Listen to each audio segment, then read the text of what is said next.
আসসালামু আলাইকুম। All exam help channel পক্ষ থেকে আমি মোহাম্মদ আল আমিন। তো আমরা ষষ্ঠ শ্রেণীর বাংলা বইয়ের ৬ নম্বর পৃষ্ঠা ৪ নম্বর পৃষ্ঠা সমাধান করব। ৪ নম্বর পৃষ্ঠার আগের ক্লাসে আমরা এই যোগাযোগ পরিস্থিতি ৬ নম্বর পর্যন্ত দিয়েছি। আজকে আমরা যোগাযোগের ক্ষেত্রে বিবেচ্য বিষয়গুলা, এখানে কি বিবেচ্য বিষয়গুলো দেওয়া আছে এটা তোমরা একটু ডিটেইলস দেখে নিবা।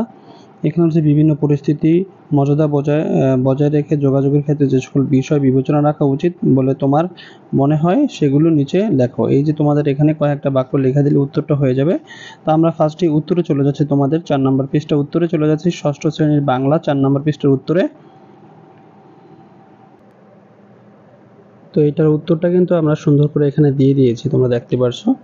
বিভিন্ন পরিস্থিতি, এখানে বিভিন্ন পরিস্থিতি মর্যাদা বজায় রেখে যোগাযোগ ক্ষেত্রে যে সকল বিষয় বিবেচনা রাখা উচিত বলে আমরা মনে করা হয় সেগুলো হলো নিচে দেওয়া হলো। ১ নম্বরে ব্যক্তির বয়স এবং তার সাথে সম্পর্কের ধরন অনুযায়ী সম্বোধন করা এবং উচ্চস্বরে বা যা অনেক নিচু স্বরে কথা না বলা, হাত পা এবং শারীরিক অঙ্গভঙ্গি এমন থাকা যেন তা অসন্তোষজনক না বোঝায়, অন্য কোনো ব্যক্তির শারীরিক ও মানসিক অবস্থা বিবেচনা করা, যে বিষয় নিয়ে আলোচনা করা হয় সেই প্রসঙ্গের মধ্যে থেকে কথা বলা, চোখের দিকে তাকিয়ে মার্জিত স্বরে কথা বলা, সম্মানজনক শারীরিক দূরত্ব বজায় রাখা এবং স্থান ও রীতি বিবেচনা করা। এই ছিল তোমার ৪ নম্বর পৃষ্ঠার উত্তরটা। আমরা এবার ৫ নম্বর পৃষ্ঠায় চলে যাচ্ছি। তারপর দেখো তোমরা, আমরা ৪ নম্বর পৃষ্ঠার সমাধান করলাম, এবার ৫ নম্বর পৃষ্ঠাটা চলে যাচ্ছি। ৫ নম্বর পৃষ্ঠাটা কি বলেছে একটু ভালো করে দেখবা। মর্যাদা, ভাষার মর্যাদা প্রকাশ। এখানে বলা হয়েছে দেখো, একটু পড়ে নিবা যে তুমি যেভাবে পরিবার এবং পরিবারের বাইরে মানুষের সাথে যোগাযোগ করো এবং সেই অনুযায়ী নিচের ছকটি পূরণ করো এবং পূরণ করে ছকের মিল অমিল নিয়ে সহযোগিতার সাথে সহপাঠীর সাথে আলোচনা করতে পারো।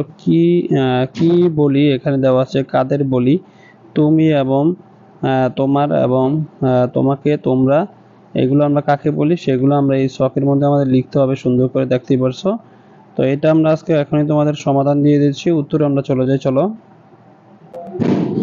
এবার হচ্ছে তোমাদের দেখো উত্তরটা দেখতে পাচ্ছ, এখানে আমরা সুন্দর করে দিয়ে দিয়েছি। তো এখানে ফার্স্টে তোমাদের যেটা বলা হয়েছে তুমি এবং তোমরা, তোমাদের এগুলো ছোট ভাই বোন, বন্ধু এবং সমবয়সী বাবা মাদের সাথে বলা হয়। এবং আপনি, আপনার, আপনাকে, আপনারা, আপনাদের, এগুলো বড়দের অথবা অপরিচিতদের অথবা বাবা মা এবং শিক্ষকদের সাথে এগুলো বলতে হয়। এবং তুমি, তোর, তোকে, তোরা, তোদের, কাছের মানুষ বা ঘনিষ্ঠ বন্ধুদের সাথে এগুলো বলতে হয়। সে, তার এবং তাকে, তারা, তাদের, এগুলো বললে বয়স্ক ছোটদের এবং ঘনিষ্ঠদের বলতে হয়। তিনি, তার, তাকে, তারা, তাদের এলো বয়সে বড় এবং সম্মানিত ব্যক্তিদের বলা হয়। ও, ওর, ওকে, ওরা, ওদের, এগুলো হলো বয়সে ছোটদেরকে ঘনিষ্ঠদের বলা হয়। এগুলো তোমাদের যে সবটা আমি যেভাবে লিখে দিয়েছি তোমরা সেভাবে সুন্দর করে লিখে দিলেই কিন্তু তোমাদের অ্যান্সারটা হয়ে যাবে। এটা তোমরা সুন্দর করে লিখে দিবা।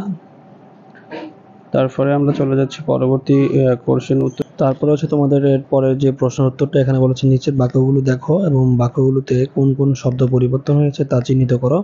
এখানে বলছে তুমি কেমন আছো, আপনি কেমন আছেন, তারপর তুমি, তুই কেমন আছিস, সে কেমন আছে, তিনি কেমন আছেন, ও কেমন আছে, এগুলো বলা হয়েছে। তো এগুলোতে কি বুঝেছি দেখো, উপরে বাক্যগুলো সর্বনাম শব্দের পরিবর্তন ঘটেছে, যেমন সম্পর্ক অনুযায়ী প্রথম বাক্যে তুমি, দ্বিতীয় বাক্যের আপনি এবং তৃতীয় বাক্যের তুই, চতুর্থ বাক্যের সে, পঞ্চম বাক্যের তিনি এবং ষষ্ঠ বাক্যের উ ব্যবহৃত হয়েছে।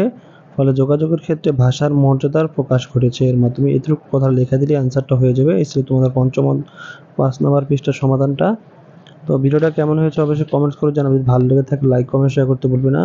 যারা এখনো পর্যন্ত আমাদের চ্যানেলটা সাবস্ক্রাইব করেন দয়া করে চ্যানেলটা সাবস্ক্রাইব করবেন, পাশে নোটিফিকেশন বেল আইকনটি অন করে রাখবেন পরবর্তী সকল ভিডিওগুলো সবার আগে পাওয়ার জন্য।